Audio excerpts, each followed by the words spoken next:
जय श्री राम। आप सभी लोग कुशल मंगल से होंगे ऐसी आशा करते हैं।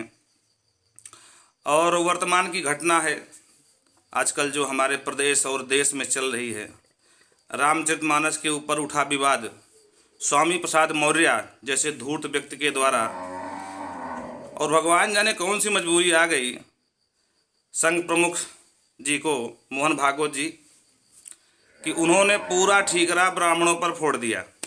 अब बोले कि जो जाति विभाजन की देन है ये ब्राह्मणों की देन है। तो सर जी, मोहन भागवत जी, हम आपसे जानना चाहते हैं एक ब्राह्मण होने के नाते उस संबंध पर कि आप हमें बतावें, और आप हमें ही नहीं पूरे समाज को बतावें, देश को बतावें कि ब्राह्मणों ने कहाँ, कब और किस शास्त्र पर इसका आलेख है, कब बांटा, कैसे बांटा। जरा इसका भी जो है आप अपने वक्तव्य के माध्यम से, सोशल मीडिया के माध्यम से इस रहस्य पर्दा उठाइए, ताकि हम लोगों को और आने वाली समाज को, पीढ़ी को भी जानकारी हो कि भाई ब्राह्मणों ने जाति का विभाजन किया। कल हमने भागवत गीता के एक श्लोक के माध्यम से बताया था कि भगवान खुद अर्जुन से कहते हैं कि मैंने सनातन धर्म में 4 वर्ण बनाए हैं। वर्ण व्यवस्था भगवान की बनाई है, पर जाति व्यवस्था तो कहीं उल्लेख है नहीं है। लेकिन आपकी जानकारी के लिए हम बता दें कि जाति व्यवस्था आज से नहीं है, द्वापर की छोड़ो, भगवान कृष्ण के धराधाम में आने की बात की छोड़ो, राम जी के समय से ये जाति की व्यवस्था है। क्योंकि राम जी के ही उनके अयोध्या के राजकाल के समय धोबी का प्रसंग आप सब जानते हैं, या अन्य जातियां राम जी के चरित्र से उद्घटित होती हैं। और अगर हम जाते हैं सतयुग में, तो आप सभी परिचित हैं कि राजा हरिश्चंद्र बनारस में जाकर के डोम के हाथ में बिके थे। तो भाई ये डोम कहाँ से आ गए? सतयुग की बात है।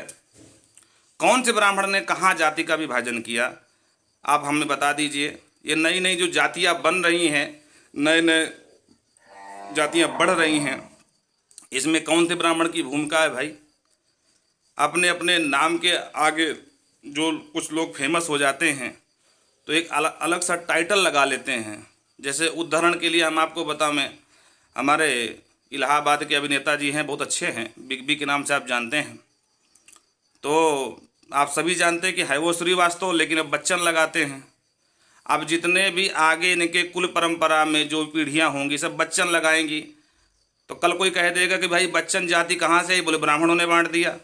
तो आप बताइए कि भाई बिग बी जी को कौन ने, ब्राह्मण ने बांटा, बच्चन बना दिया? ये बतावें। और जहाँ तक मोहन भागवत जी, आप संघ के प्रमुख हैं और आप सब जानते हैं, ये जो कुशवाहा संप्रदाय है, कुशवाहा जाति हम संबोधित करते हैं सीधी सीधी, तो ये कुश के वंशज हैं। आप भी जानते हैं, लेकिन आप इसको कहेंगे नहीं, क्योंकि आपने पूरा ठीकरा ब्राह्मणों पर फोड़ दिया है। तो कहने का तात्पर्य कि किस ब्राह्मण ने कहाँ पर बांटा, आप हमें बताएं, समाज को बताएं, इस देश को बताएं, ताकि देश के लोग जागरूक हो सके। आपको ध्यान रखना चाहिए कि आप इस देश के जवाबदार नागरिक ही नहीं, बहुत बड़े संघ के प्रमुख हैं, और आपका ये वक्तव्य देश में दंगा करा सकता है। और भविष्य में जब भी इस विषय पर चर्चा होगी तो आपका ये वक्तव्य कहीं ना कहीं उदाहरण के रूप में प्रस्तुत किया जाएगा।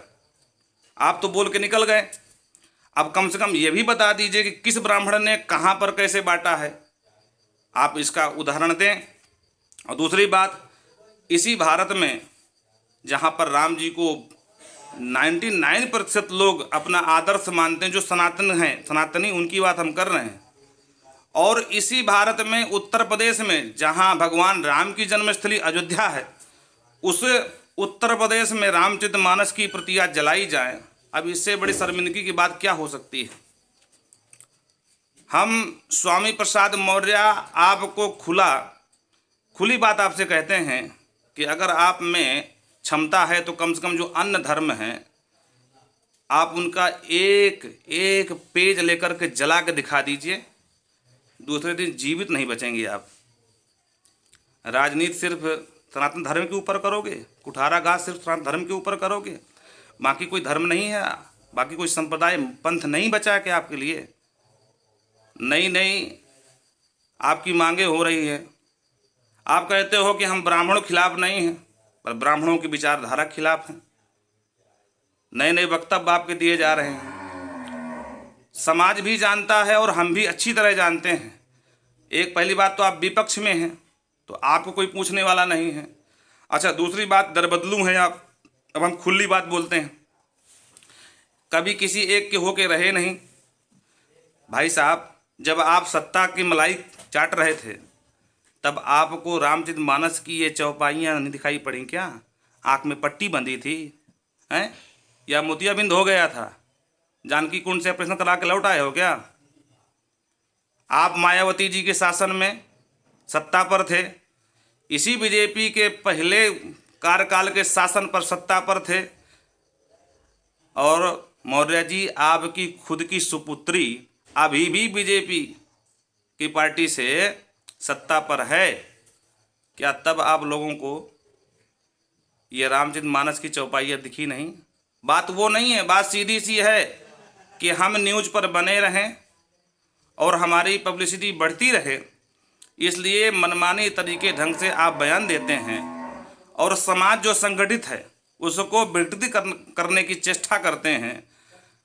पर हमको लग रहा कि बहुत जल्द इस देश में या प्रदेश में बहुत जल्द दंगा होने वाला है, और आप यही चाहते हैं, क्योंकि दंगा होगा, कुछ इस पक्ष के मरेंगे, कुछ उस पक्ष के मरेंगे। फायदा किसको होगा? फायदा तो नेताओं को होगा। दोनों हाथ में लड्डू हैं आप लोगों के।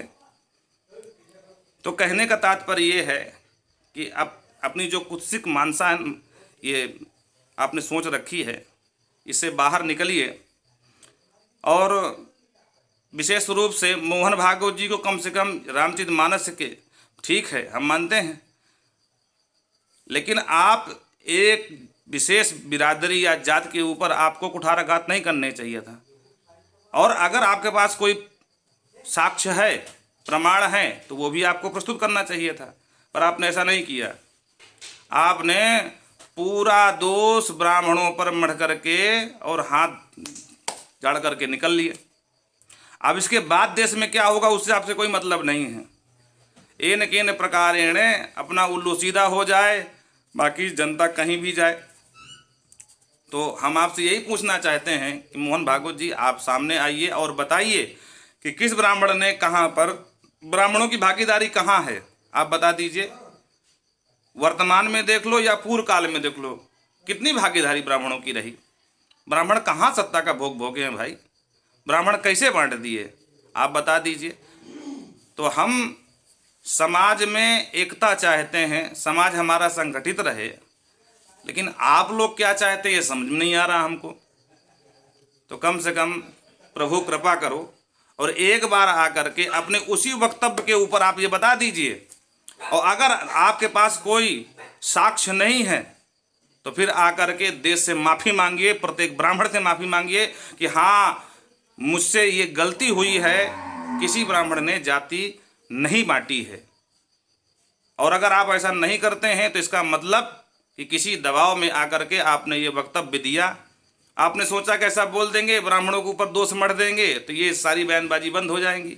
ऐसा नहीं होने वाला है, क्योंकि उनकी मंशा कुछ और है।